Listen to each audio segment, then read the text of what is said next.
this moment as we have the news for the day. We'll be right back.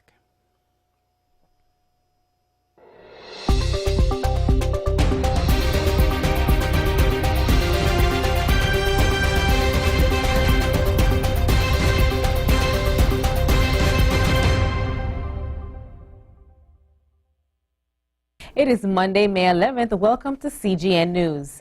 Jamaica has now surpassed 500 COVID-19 infections. The Ministry of Health and Wellness reports that the country has recorded 4 new cases since yesterday, bringing the total number of confirmed cases to 502. The 4 new cases are all males ranging from age 17 to 63 years old. One of the newly confirmed cases, a 31-year-old man from St. Anne, brings to 3 the number of COVID-19 positive persons who arrived in the country on Wednesday last week under the controlled reentry program. 90 people have now recovered from the disease and 9 are dead. No one has been deemed critically ill. St. Vincent and the Grenadines, students in Jamaica wanting to return home amidst the problems created by the coronavirus, including locked borders, must each pay an estimated U.S. $1,339 for a return flight. In a letter to the stranded students, St. Vincent and the Grenadines Honorary Council to Jamaica, June Barber, warned that the airfare could increase if there are fewer than 56 students making the journey. She said the Antigua-based regional airline LIAT, of which St. Vincent and the Grenadines is a shareholder, has quoted a cost of U.S. $75,000 for a charter flight from Jamaica to St. Vincent. Many of the self-funded students have returned home amidst community spread of COVID-19 in Jamaica, but some of the stranded students include those whose education is being funded by disadvantaged student loans and scholarships. The borders of the Cayman Islands will remain officially closed at least until September 1. This was disclosed by Tourism Minister Moses Kirkconnell, who said that no cruise ships will be landing here before then, despite cruise lines advertising sailings to the territory in August. The tourism minister said that the cabinet has passed a policy that the port will not be open to cruise lines until September 1, 2020, but added that there was no guarantee the port would be opened by then, as that time frame will be reviewed at a later date. 11,000 marijuana plants seized in drug busts after 2 days of removal. Police in Barbados now have over 11,000 marijuana plants in custody. The plants were removed from a field in St. George. With an estimated weight of 920 pounds, the plant's estimated street value is 1.8 million Barbadian dollars. Now let's take a look at the rest of the world. An Iranian naval exercise accident in the Gulf of Oman has killed 19 sailors and injured 15 others, Iran state media reported today. State media initially said that the servicemen were killed in a misguided missile attack, but later dropped references to the nature of the accident. The incident happened near the southern Iranian port city of Jask. Iranian authorities later released photos of the Konarak ship docked at a harbor in an apparent bid to dispel rumors that the vessel had sunk. The Konarak is a logistical vessel armed with a 20mm caliber cannon and an anti-ship cruise missile launchers. The vessel also goes on reconnaissance missions and lays mines. Some 40 people were on board. British Prime Minister Boris Johnson has called for people across the UK to return to work. The government's previous stance was that people should only go to work if they must. However, Johnson stressed that anyone who can't work from home, for instance, those in construction or manufacturing, should go to work. Also, from Wednesday, people in the UK will be able to sunbathe in their local parks, exercise as much as they want, and drive to other destinations, he said. Until Johnson's announcement, residents whose jobs were considered non-essential were advised to leave home only for local exercise once a day and to buy food or medicine. Now, the Prime Minister has laid out a plan that he described as a cautious balance between keeping infections low while easing the economic burden brought on by the pandemic. Some details of the plan include: people returning to work should avoid public transportation where possible. A new 5-tier alert system like one the UK uses for terror threats will be employed by a biosecurity center. Primary schools could reopen from June 1, but that is the best case scenario. More shops and the hospitality sector could reopen in July depending on circumstances. Sudan's government has criminalized female genitalia mutilation, FGM, clamping down on a practice that most of the country's women and girls have endured. An amendment of the country's criminal code was passed outlawing FGM. The Sudanese Foreign Ministry said in a statement, adding that the action fell under the government's commitment to international human rights agreements. According to United Nations, data around 88% of the female population in Sudan have suffered FGM, making it one of the world's most affected nations. The Foreign Ministry highlighted that for this law to be successfully enforced, there needs to be a community effort and coordination between all parties in raising awareness of the issue through community outreach. That's it for the CGN News. Thanks for tuning in. I am Cynthia Shea Clark.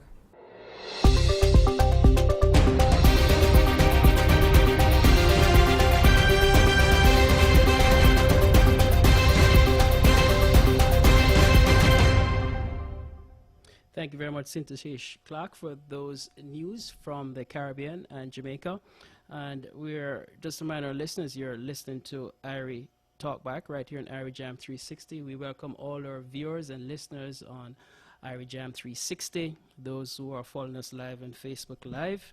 And of course, if you're in your car at home listening to us, we say welcome, those of you on 93.5.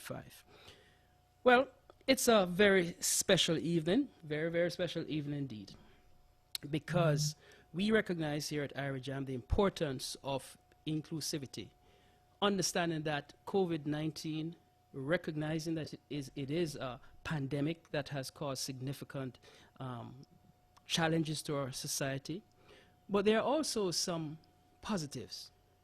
The fact that families are now closer, the fact that some people have time on their hands to do other things, widening their skill sets, and the fact that it also provides for us as communities to get closer and work together. This program, with its intention to bring focus on the local endeavors here in our society, also gives us the privilege of welcoming, I like to call her a new contributor to our program.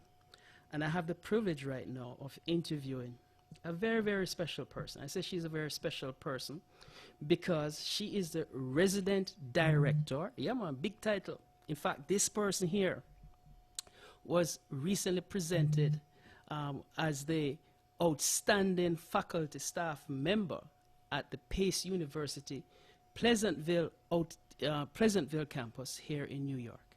Ladies and gentlemen, I welcome Miss Abigail Smith. We're going to talk to her now. As in fact, those of you who are on Irie Jam 360 will be able to see her. And we're going to talk to her now about what she do. And I'm quite certain she understands that. Good evening, Abigail. Good evening. No, man. I'm coming in kind of good evening business. Good evening, Abigail. Well, go on. Did I eat that? First and foremost, you know, I'd give just a little bit because I want you to say it. Abigail Smith, as faculty resident director at Pace University's Pleasantville campus, is a very significant title when person hears that and probably look at the person and look, how this little picnic? Who for picnic that? Did you envision yourself, first of all, what is that capacity? And did you envision yourself being in that role? So the capacity, I work with first-year students come to Pace University who live on campus. Currently, no one's really living on campus. So trying to transition, how do we support students while they're at home? Growing up, you couldn't tell me that this was going to be my role. It wasn't until I came to the US for college. I really got involved on campus. You know, I was a student leader, I was in student government, I did stuff off campus. So I really wanted to be able to have an impact on college students. College students are the leaders of tomorrow. So I really wanted to be able to connect with them and shape them and mold them and mentor them as they make their transition outside of college to go and do great things. So right now, as I said, we don't have any students on campus, but I'm currently supporting students as they're home, trying to make sense of the current realities and what it means for them to be able to come back to campus in the fall. Okay. So So you mentioned a couple of things there: student, campus, leader, all them kind of stuff there. Where all of that come from? You know, where's the trend coming from? How did Abigail get to be this type of radical leader, stepping out? Go ahead. Since I was young, you know, my parents always instill like Abigail is special, Smiths are leaders. So I think I kind of took that from when I was a young child. Very involved in Kiwanis when I was in prep school, and then when I went to Campion College in Jamaica, I did stuff with Interact Club, so that was a lot of service learning and going out into the community, whether volunteering and teaching students how to like read, or help the teachers teach students how to read, or that was going to a church on the weekend to help you know, with food and churches and provide for the homeless. So I was always, you know, a leader trying to get students on at Campion in Jamaica, like involved in their communities and also involved on campus. So then when I came to college in the US, I was like, those were the opportunities that stood out to me, right? Being able to organize people and build community with people and, you know, show people that, you know, yes, we can learn in the classroom, but there's so many other things we can learn outside of the classroom too. And how can we, you know, put all those things together so we can be better leaders. So it really started from when I was younger. I was, you know, I guess I was a good student. I got, you know, some A's in school, but I usually thrived outside of the classroom. So that kind of just like followed me throughout my life. You know, I gather some of this kind of upfront leadership situation comes from a person I know that went to Kingston College who is himself vociferous and not take no chat and stand up for him rights. Your father played an integral role in all this, didn't he? He did. I think growing up, seeing my dad like just being very powerful, being, you know, whether he's the VP of companies or just motivating people and inspiring people, you know, Daddy would always have people calling his phone and asking him advice. And I was like, whoa, like I want to be able to do that. I want to be someone who, if someone's thinking of something or trying to go through a product, like, oh, let me call Abigail and see what she's thinking. So being able to just like see him as a leader growing up definitely inspired me. Like I can do that too. And he was never like, oh no, you couldn't do it. Like always encouraging me to use my voice and speak up. Even though I used to get in trouble for it a little bit when I was younger. I was about to ask you that because I know your mother probably are tempering you. Yes. So I used to get reports somebody Abigail chat too much and she in the back of the classroom talking blah blah blah. So I really had to find ways to make that more use it more creatively and use it more powerfully and impactfully. So yes, I still talk a lot, but I'm talking now about things that are important to me and important to those people that are around me, and important obviously for people back home in Jamaica.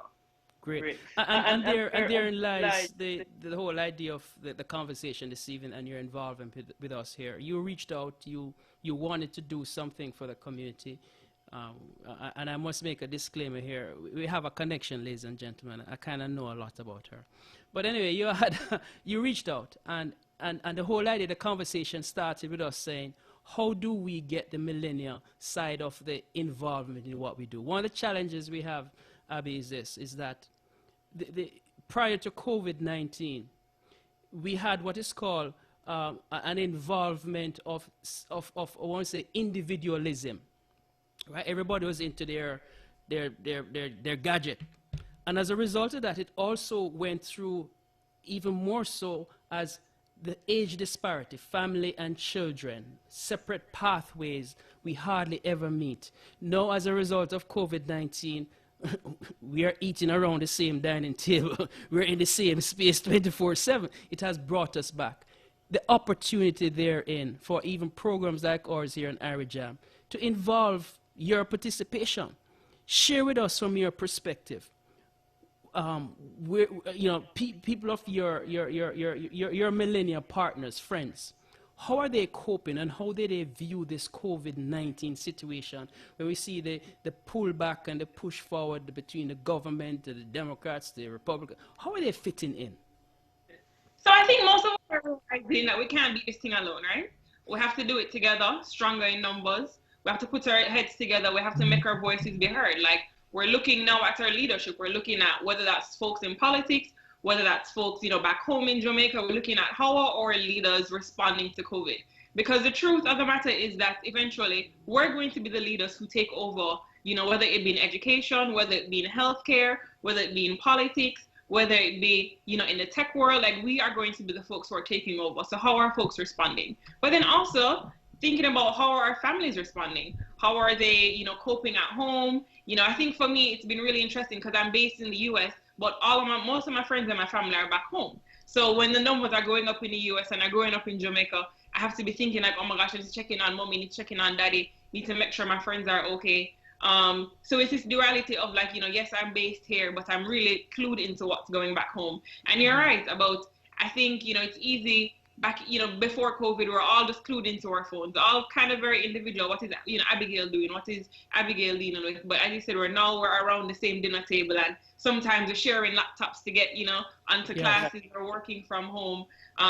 Sometimes deciding who's responsible for dinner tonight. So it's really, bringing, and I think, that's one of the beautiful things I've seen folks say online, that despite all the hardships that folks are facing, it's really showing us, the value of family, the value of community, and the value of really looking out for each other. So I think it's going to be a perspective shift, especially with millennials, of thinking about what are the really important things, when everything in your life currently gets taken away from you, what are those things that are going to be important to you? Because who knows, hopefully we don't have too bad of a second wave, but if it does, what are some things that we're using to cope right now, and to make sure our loved ones know, especially folks who are dying around us, who are getting sick around us, that they matter to us, and that, we really value their importance in our lives. Without a doubt. The voice of Abigail Smith joining the program, and will be featuring a rather interesting segment. And at this moment, ladies and gentlemen, right here on Irie Jam 360, Irie Talk Back, want to let you know that starting today, Mondays and Tuesdays at just about 7:15, we'll have a particular segment. And Abigail, why don't you introduce to us what that segment will be all about? So, as I said, bringing the current perspective, I want this conversation to be across generations, right? So not just with people in my, not just with millennials, but people who came before me, who people are coming behind me. And just opening this up. What are we talking about? What's important to us right now? So whether that be making sense of stuff that's going on socially, things that are happening politically, things that are happening in different countries, or just in the wider Caribbean diaspora. So if you want to connect with me on Instagram, Yard Girl Abby. That's YAADGIRLABI. Ask me any questions you want to address online, whether that be, I'm an international student coming to the US and I have no clue what to expect. Or I'm currently a student here and I don't know what to expect. Currently, maybe like on a work visa, you don't know what to expect. How do I connect with my parents, back home or on, WhatsApp? And how you get money. How you get money. Right. How you get money. All these things are at our forefront, because we really have to reimagine connection right now. We really have to reimagine technology and use these things to our advantage. Because, definitely COVID is maybe stopping some things, but there are some human elements of things that can't be stopped, and we have to figure out how we're going to make it past where we're currently at. All right. The voice of Abigail Smith.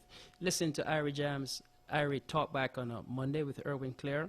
We're on Mondays and Tuesdays from 7 to 8, and our new edition, and I'm really excited about this. It's always important when we have an interest, when we have, especially young people, can hook up with old fogies like myself and chat. I will be doing a lot of the listening, because I really have to find out what is really going on in your world. But anyway, ladies and gentlemen, we want you to keep in tune here, because that's what we do here in Irie Jam 360, Irie Talk Back, provide you information of purpose, information that causes you to action. And yes, indeed, powerful information, especially for our young people. We're going to take a commercial break. When we come back, we'll continue the dialogue right here in Irie Jam 360. Now you can both listen and watch my favorite radio by downloading the Irie Jam 360 app on your smartphones. Always setting trends. Are you a business owner or entrepreneur? Do you have questions regarding your bookkeeping or taxes? Case Williams Accounting and Consulting Services can help. We provide expert help with sales taxes, payroll services, bookkeeping, and full-service accounting, QuickBooks, and online accounting systems. Whether you're a sole proprietor, corporation, or LLC, we can assist in structuring your accounting and compliance needs, serving business owners in our community for over 20 years. For a no-obligation consultation, call us at 914-361-4500 or visit us online at casewilliams.com. Accounting for your needs. Call now, 914-361-4500. Jamaicans and friends of Jamaica, now it's time to stand together, and now it's time to support our frontline workers. Buying a t-shirt or baseball cap from vpreggae.com, support our doctors, nurses, and first aid responders in getting that personal protective equipment they need when dealing with this pandemic. COVID-19, do your part and support the cause. Support Telethon Jamaica. Together we stand. www.vpreggae.com. www.ja Together we stand. Together we stand.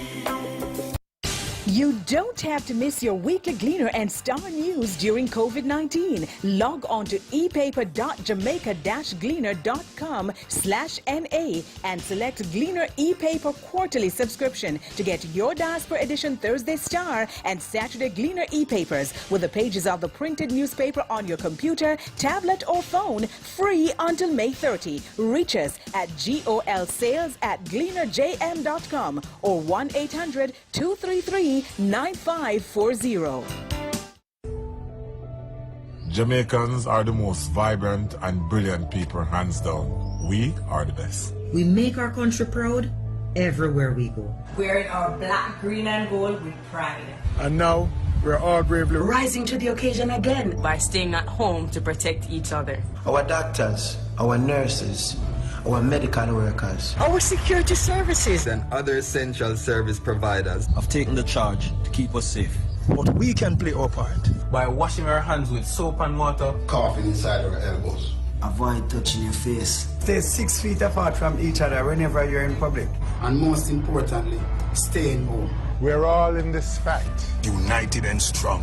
Some of us might be alone, but know that we are all connected. And we'll emerge from this even stronger. Jamaica, stay connected, stay home, and stay safe.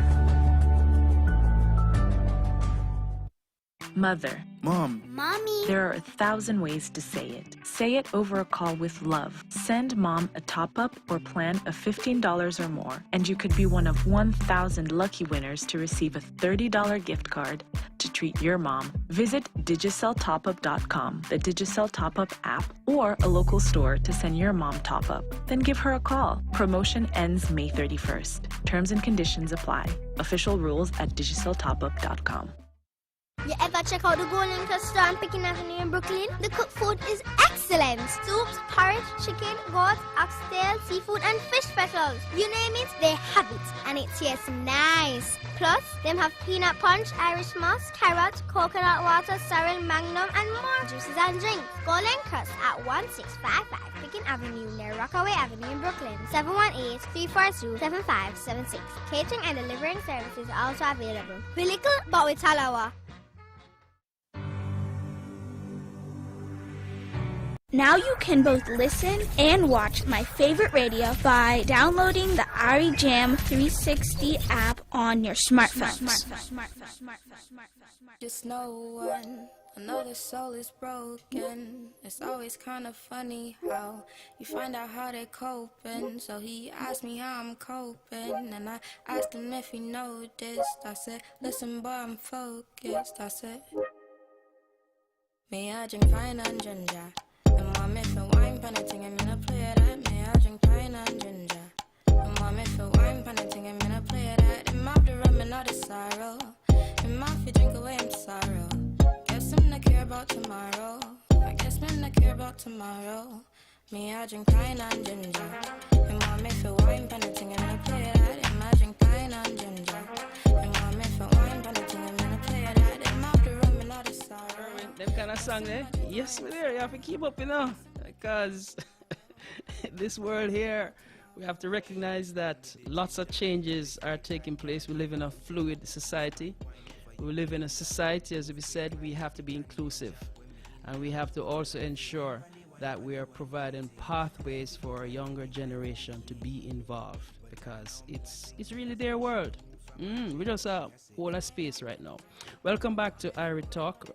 Back right here on Irie Jam 360. We want to thank you, our listeners, for staying with us, because we know you have choices, and for that we're obligated to ensure that the information we provide you is pertinent and causes you to action. Welcome back, Abigail. Hi. Still Boy, I tell you, my numbers gone sky high, you know, boy. I'm getting all goose pimples. Thank you very much, man. I mean, this is good. An injection of fuel here, the rocket fuel, you know, taking us to higher heights. But, ladies and gentlemen, Abigail Smith is joining us, and she'll be on with us on a daily basis at 7:15 with her segment, which she titles, what do you title it again, Abby? Yard Girl Chats with Abby. Yard Girl Chat, yes. And make sure you download an app because she's a true Yard Girl. She's from town still, but a Yard Girl still. Anyway, we have a line with us now because it's very important that even though we're going through this COVID crisis and everything seems to be just COVID-19, etc., we must not also forget that we have our legal rights, which we must guard and protect them. And if you feel disenfranchised, if you feel that you have been abused in any way, that you're being violated, you still have your legal rights. So the subject matter came up, and the only person I could talk to who would understand the circumstances and respond in a manner speaking that I know the community will appreciate. My good friend, Stephen Drummond from the law firm of Drummond and Squillace. Welcome, Stephen. Thank you, Erwin. Good evening to you. Good evening to the listeners. And I want to wish everybody a happy belated Mother's Day, to all the wonderful mothers out there. And to Miss Abigail, I want to say congratulations and welcome to the program. All right. You heard that, Abby? Welcome to you too. All right, good. So, Stephen, the whole situation I just mentioned just now, it's important that our community not fall asleep and feel that somehow, you know, their rights that they enjoyed prior to COVID-19 does not exist, and man can beat you up and mash up a car or do all kind of stuff and you don't have any recall through the justice system. Talk to us about that and its importance that we should be aware of. The first thing I want to emphasize is, given that our practice to some degree put us in a national, we have cases pretty much pending in quite a few jurisdictions outside of New York. I first want to say that we have seen the courts have done a tremendous job in trying to allow folks to be able to still file claims and things of that nature, even though we're in a COVID situation. Nonetheless, things like the statute of limitation, I gather down the road people will advance arguments to extend statute of limitation in light of what we're going through. But it's very important to our community now that you should operate under the theory that the courts are not extending statute of limitations. So if you have a claim, it's important to reach out to lawyers now to make sure that you don't, during this period, blow the statute of limitation because you think the court's going to look favorably upon it down the road because of what we're going through. Mm-hmm. It's better to be safe than to be sorry, so it's better to file a complaint. And I could share a specific example with you. We do a fair degree of civil rights cases here, and if you intend to sue the city of New York for misconduct for any agent of the city of New York, you have 90 days within which to notify them of that claim. You have to file a notice of claim within 90 days. So say, for example, you're walking down the street, you slip and fell in a pothole, or you hurt yourself to the fault of the city. You have 90 days to notice them that you intend to file a notice of claim. And I'm fairly certain, in light of what the city is going through now, budget-wise, if someone were to fail to file their notice of claim within 90 days, the city is going to take all advantage to try to avoid paying that claim. So folks should act now as if there's no COVID with respect to your legal rights. Right. And this is important because, you see, and also to Stephen, this goes to for those who are undocumented as well. Right. I don't do a lot of immigration work, but I would say the same advice extends to that degree. Don't sleep on your rights thinking that folks are going to look favorably on it. And I'm glad you brought it up because I think last week I saw on the news a doctor out of Canada who was working here in New York, saving the lives of so many people. Her time came up for her to seek extension, and it was denied for immigration purposes. And it was reported, I believe, on CNN because of how unfortunate the facts were in that case, because this lady has those who are on the front line taking care of folks in this virus situation. She was there doing that work and has been doing it for many, many years, and they denied her claim. So I would say, even though I don't practice at the area of law, that the same degree of caution should be exercised because it's critically important not to sleep on your rights even now. Yes. And Stephen, do we anticipate that corporations will use the COVID scenario here as a cover for some of the challenges that may be brought to them legally? I do believe so. And so the fight, everyone, Erwin, unfortunately, the economy is just the economy right now, and everybody's going to try to save money every which way, shape, or form. Corporations are no different. You remember the backlash. So many big companies were receiving millions and millions of dollars. They were already very well-established companies. They still reached out and tried to get some of this federal money. Correct. So if they're willing to do that, I am fairly certain they're willing to do everything they can to preclude having to pay claims. And getting lawyers who can fight hard against them and hold them accountable is important, especially now. We see in some states already where, and even from the White House perspective, moving to firewall companies, or companies having the audacity to say that if you do not return to work, your job is gone, especially persons who may have a fear factor because they're not comfortable with the work environment as really relates to COVID. How do we see that playing out? Those are going to be interesting litigation because we have what's called, you're entitled to reasonable accommodation. So we do a fair degree of that work too, where in today's world, if someone is saying, well, I have a disability, let's say someone's got asthma or something of that nature, and in light of what they're hearing on the news relative to COVID, they figured they're in a high-risk situation. Then you want to send your employer some kind of communication and say, hey, look, I still want to work, but I'm asking you for reasonable accommodation. And reasonable accommodation are fact-specific in light of the work. But you're first obligated to say, look, I am asking you for reasonable accommodation. I don't believe someone who doesn't, just a general fear of, hey, if I were to leave my home and go to work, I might be exposed to this, and I simply don't want to work. I don't believe that will ultimately prevail if that's your position. But if you have, for example, a child at home that suffers from, make that child, him or her, high risk, you have a basis upon which you can advance an argument to say, look, you're entitled to what's called a Family Care Act. So if I'm coming to work and I think I might expose my child or someone at home, I'm asking for reasonable accommodation. And the law requires the companies to give reasonable accommodation. If they don't, they can be held accountable. And to your point, Erwin, now is the time because there's justifiable fear in light of what we're living in. We've never been exposed to something like this before, and no one wants to die. Right. But you can't just ignore your legal obligation simply because you figured, hey, everybody's going to understand. It's going to be a real fight. Companies are going to want to save money, and you have to take acts to make sure that they are held accountable. And at least everybody's seen that you're acting reasonable under the circumstances. So don't just stay home. Send them letters, explain what your fear is, and ask for reasonable accommodation. Right. Abigail, you have a question for Stephen?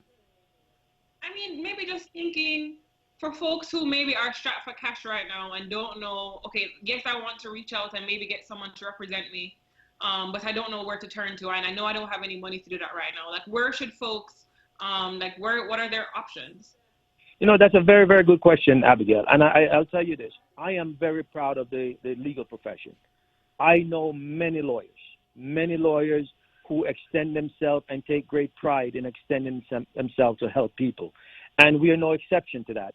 We really enjoy that aspect. If someone is in a jam, we really enjoy the opportunity to say, hey, we understand you don't have money now. No one's prepared to pay lawyers at this time for this kind of service. But many of those cases that I just described to you are called contingency cases. At least we do many of those on contingency basis. So that means you don't have to pay the lawyer. And in many instances, someone's going to give you free consultation. So we do it. It makes us feel good, to be honest with you. And ultimately, someone shouldn't say, let me not pick up the phone and call a lawyer because every lawyer is going to ask for money. And I don't have the money, therefore I'm just going to sit and sleep on my rights. That's not the smart approach. It's better to just keep calling and call around until you find a compassionate lawyer who's going to say, listen, I'll candidly tell you, look, I can speak for Drummond and Scalagi. We're hard-pressed to say no to someone who is in need.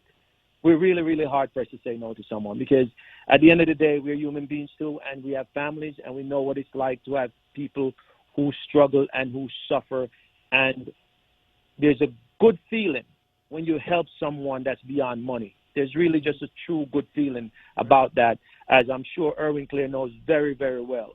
There's a bigger reward in many instances when you know you help folks. And I'll take 2 minutes, just 1 minute, not even 1 minute, to give you an anecdotal story. A few years ago, we took up a case involving finding someone whose mother, a Jamaican family, whose mother was buried in the wrong cemetery and the gravesite. And the family came in and they're crying because they want to go to the gravesite to talk to the family members to say, listen, even though they're dead, people take a great deal of comfort in talking to family members. Those cases are emotionally draining because we have to exhume the body, and you actually go and exhume and see what it's like when someone is sitting on the ground. In that case, it was over 20 years. And we did another one, and again, it was emotionally draining. And I made a commitment that they're so emotionally draining that we wouldn't take them up anymore. A few weeks, last year, a lady came in, and she laid on the office floor and just crying. Mr. Drummond, I've read about you guys. You guys help other people find their loved ones where they're buried. I am asking you please to take the case. That's a contingency case.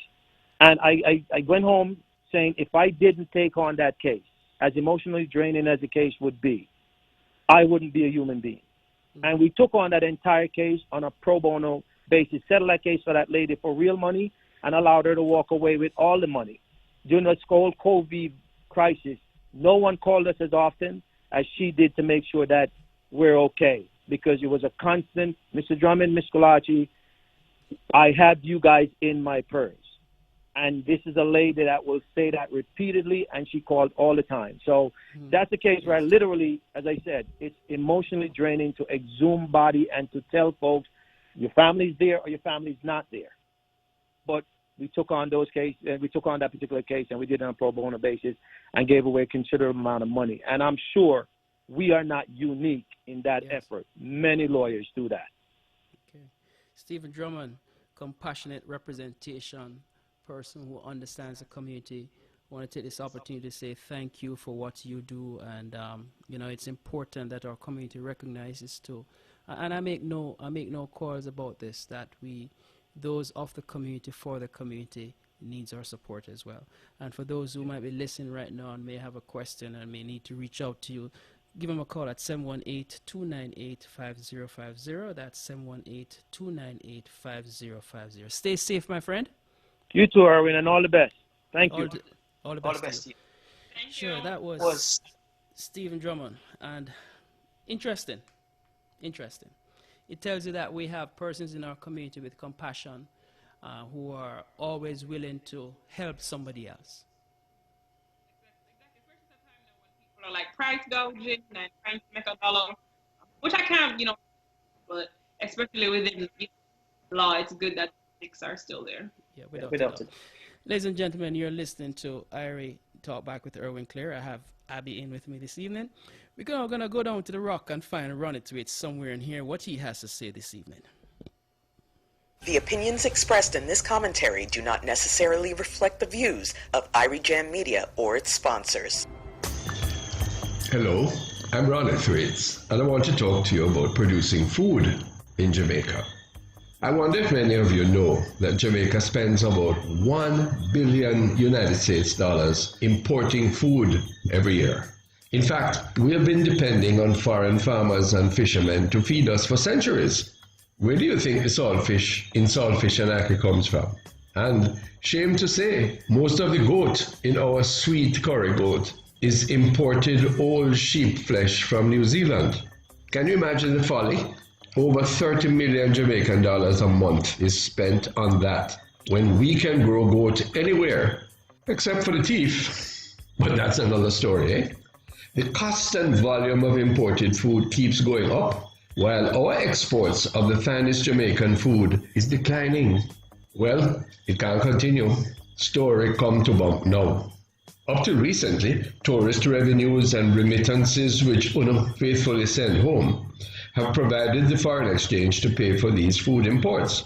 But those sources are likely to be much less during and after COVID.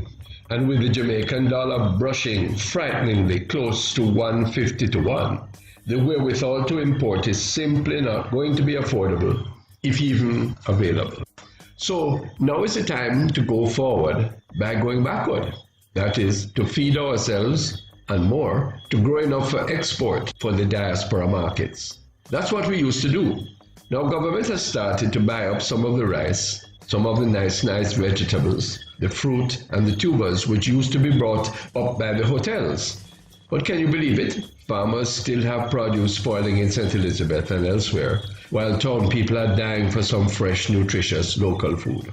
So this is the time for a robust partnership between government and the private sector to incentivize food production, resurrect the Agricultural Marketing Corporation, and use up all the cold storage and processing facilities to preserve and add value to farm produce.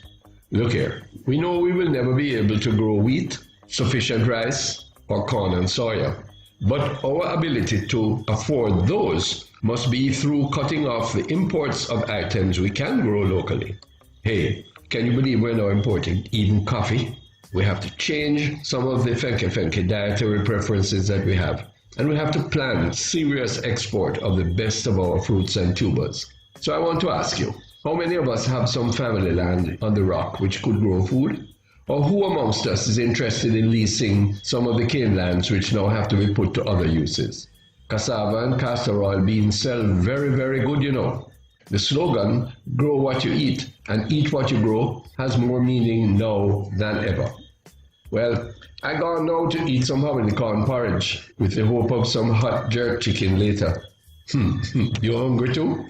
Well, take care till next time, no? I'm Ronnie Threads. Walk good. Jamaica, Jamaica, Jamaica, Jamaica. The opinions expressed in this commentary do not necessarily reflect the views of Irie Jam Media or its sponsors. Well, Ronnie is so unfair. Can you imagine what he's gonna do after finish Abigail? You miss how many corn? You know how many corn porridge? Of course, I was trying to actually make it the other day, but then I realized you don't actually use the tin corn. You have to get like the real hominy corn.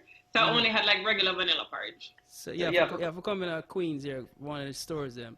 There's a place called what do you call it now? The Rock, right? Then bring up everything from Jamaica and the Caribbean. You can find all your Jamaican stuff there. So you have to come over here one Saturday for that.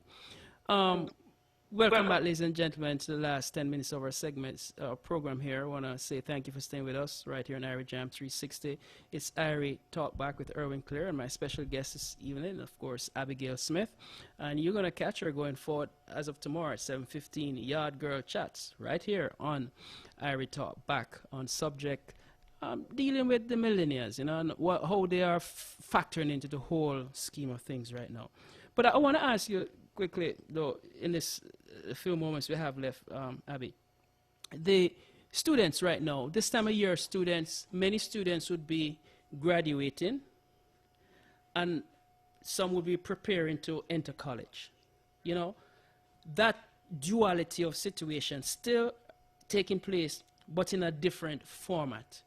How are persons like yourself, you know, with what you do, adjusting to that to accommodate your student population?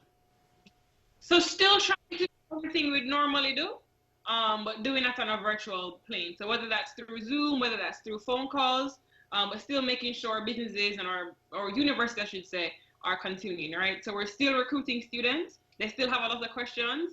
The fact of the matter is a lot of schools have a lot of questions too. Some things you probably won't know the answer until July, June, July. But we're still moving forward as usual. But we're trying to reimagine what do your universities and our colleges look like after COVID.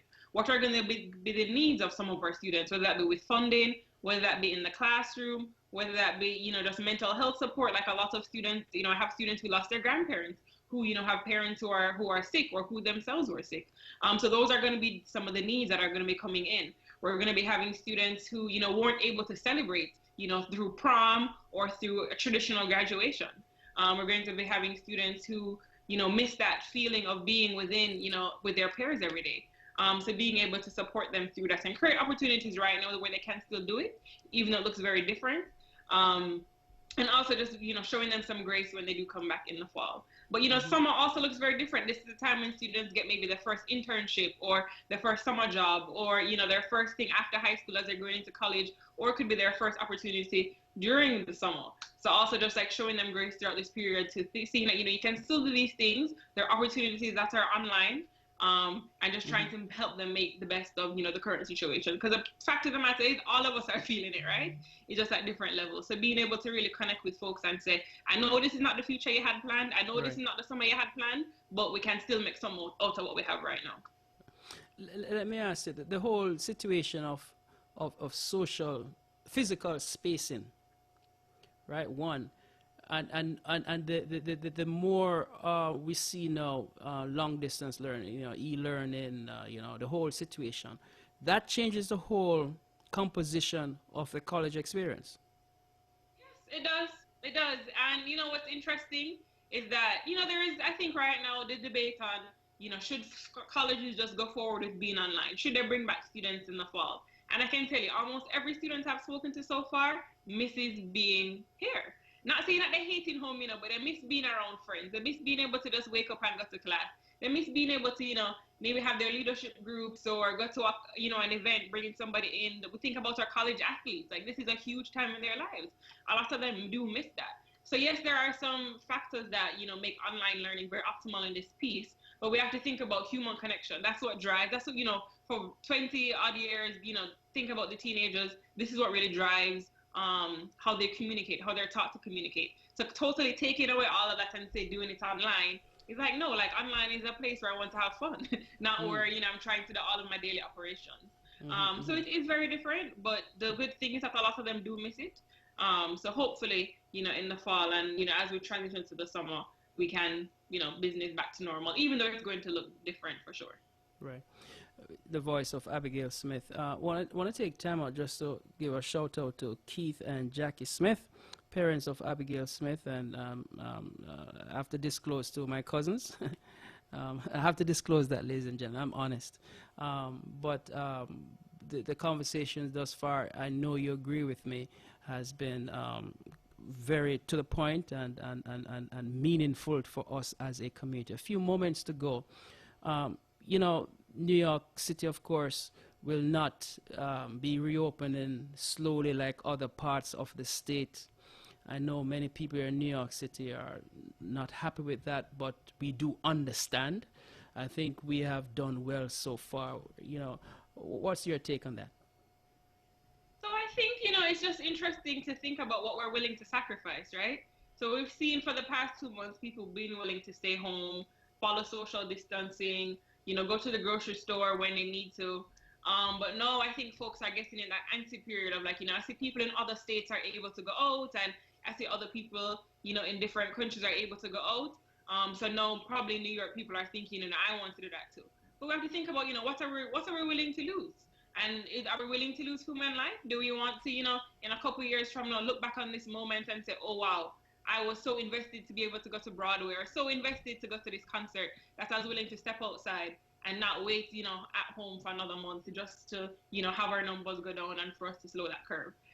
So, that's how I've been coping, thinking about the future. Like, it's hard. Like, I want to go out, at the end of the year, summer is coming around. I've been locked in the house because it's been snowing and it's been cold. But I have to think about what am I willing to give up and what am I willing to sacrifice. And in 5 years, when Abigail looks back at this moment, is she going to be happy with the choices that she made, just so she could have a moment of fun, as opposed to she could have saved like 5 lives by just staying indoors? So those are really what I want folks to be able to reflect on. Sure. Ladies and gentlemen, there you have it. For those who may believe that our young people are not on the ball and just as mindful of situations in our life and what's taking place, you just heard Abigail Smith.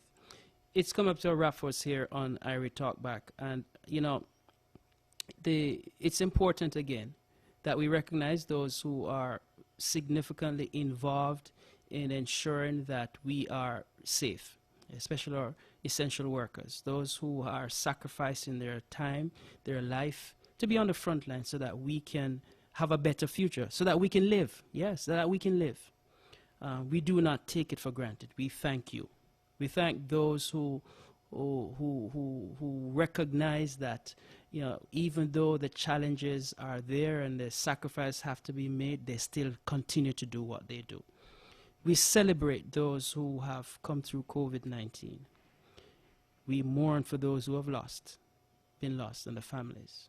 And we can only say to you, follow the rules and regulations. And I can't just say this too will pass, but let's look towards a brighter future. It's a wrap for us here in Irie Jam's Irie Talk Back tomorrow. Yard girl Abby will be back in her segment at 7:15. We look forward to that. And again, I just want to say thank you for being with us here this evening, Abby. Yeah, thank you for having me. Really appreciate it, but I'm looking forward. And all the butterflies are gone. All the butterflies I'm gone. We're ready all right. to take off. Good. Then take off. Well, it's a wrap. I want to thank Amber and Jordan for the program this evening, and all those who participated, and all you listeners who listened. So until tomorrow evening, this is Erwin, Claire, and one more time, Abigail Smith, Yard Girl Abby. All right. Until tomorrow, as Ms. Lou would say, walk good and be well. Good night. I'm feeling great now, how you feeling? Really, really fine too. I got some songs with many meanings. Read between the lines, nowadays prophecy revealing. When you read the pretty signs, you got to creep before you walk, you got to live before you die. Feeling great now, how you feeling? Really, really fine too. I got some songs with many meanings. Read between the lines, nowadays prophecy revealing. Really pretty signs, creep before you walk. I put my city on the map. Yeah, they'll splash. Yeah, they'll move. Blaze fire hot. Barrel full of crap. Ooh, barrel full of crap. Think them coulda stopped. Well, of them shell I go crack on the crowd at the barrel and reach to the top. Well, of them show I sell out to my line in a fire and my show never flap. Shell on the water already, shell it down again and then call him a back. Who could I sick for call my walk? Share with the wall of my branch and I'm 50-50 when they drop. I put my city on the map. Splash, yeah, they'll move. Paint on a shot, rise up to something from under the drum. Play yourself for up, but wake up my granny, me tell on her run. She a got here when the clock's up. Me ill of chronicle, the senior or the junior chat. Yeah, I wear them, I go do and tie them junior chat. Go tell the baby, them get ready, cause the doula come. Them think I yesterday, I from your little youth, me a chat. Me no play reading with reggae music, give me my ring. Man, I tell Jackie Dilly and Dolly with any rhythm. Now give me no praise, yeah, listen, I see I'm a the king. Just give me my crown, call me I'm son. I play with me, can't play with me, think I'm an top musician. Melody, I'm a weapon, lyrics, I'm an ammunition. Israeli, I still send you with them on a mission. But I know all them, I'm gonna get the microphone from out